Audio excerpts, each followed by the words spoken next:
Hi friends, welcome to Telugu tech zone by Anji channel. మీరు మా ఛానల్ని ఫస్ట్ టైం చూస్తున్నట్లయితే సబ్స్క్రైబ్ చేసుకొని బెల్ ఐకాన్ యాక్టివేట్ చేసుకోండి. లేటెస్ట్ అప్డేట్స్ అన్నీ కూడా పొందొచ్చు. మైక్రోసాఫ్ట్ ఎక్సెల్లో ఇప్పుడు మనం టిప్స్ అండ్ ట్రిక్స్ గురించి నేర్చుకోబోతున్నామండి. అది ఏ వర్షన్ అయినా కావచ్చు. ఇక్కడ నేను కొంత డేటాని అయితే ఎంటర్ చేసి పెట్టున్నాను, కానీ అక్కడక్కడ మధ్యలో కొన్ని రోస్ అయితే ఉన్నాయి చూడండి. వాటిని డిలీట్ చేయాలంటే ఇక్కడ రైట్ మౌస్ బటన్ని ప్రెస్ చేసి డిలీట్ చేసి ఎంటైర్ రో అంటే చూడండి, ఆ ఒక్క రోనే డిలీట్ అవుతుంది కదా.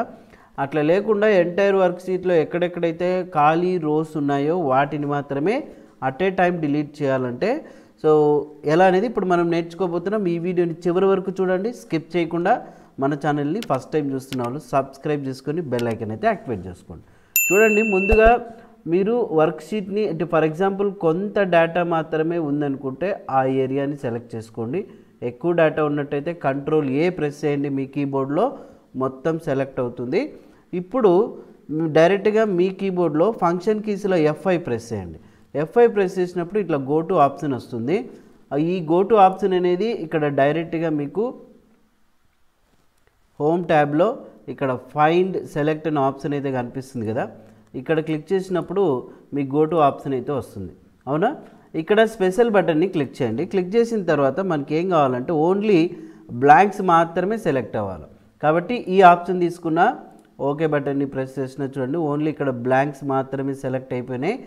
ఇప్పుడు ఏం చేయాలనుకుంటున్నాను, మీ కీబోర్డ్లో Ctrl- కొట్టండి. Ctrl- కొడితే ఇట్లా డిలీట్ ఆప్షన్ వస్తుంది. మరి డైలాగ్ బాక్స్ రావడానికి ఇక్కడే డిలీట్ సెల్స్ అని కొడితే చూడండి ఈ ఆప్షన్ వస్తుంది. ఇక్కడ మీరేం చేయాలంటే ఎంటైర్ రో అనే ఆప్షన్ అయితే తీసుకోండి, ఓకే బటన్ని ప్రెస్ చేయండి. చూడండి, ఏదైతే ఎంటీ రోస్ ఉన్నాయో మొత్తం అవన్నీ కూడా డిలీట్ అయిపోయినాయి అన్నమాట అట్ ఏ టైం. సో కాబట్టి ఇట్లా మీరు ఏదైనా ఎంటీ రోస్ ఉంటే అక్కడక్కడ ఒకేసారి డిలీట్ చేయాలన్నప్పుడు ఇట్లా మీరు ప్రాక్టీస్ చేసుకోవచ్చు. చూడండి, ఇంతకుముందు అయితే ఇలా ఉండింది. ఇప్పుడు మనం ఎప్పుడైతే డిలీట్ చేసామో డైరెక్ట్గా అంత డేటా ఒకేసారికి వచ్చేసింది అనమాట, రైట్. మరి ఈ వీడియో నచ్చినట్లయితే లైక్ చేయండి, షేర్ చేయండి, సబ్స్క్రైబ్ చేసుకోండి. Thank you, bye.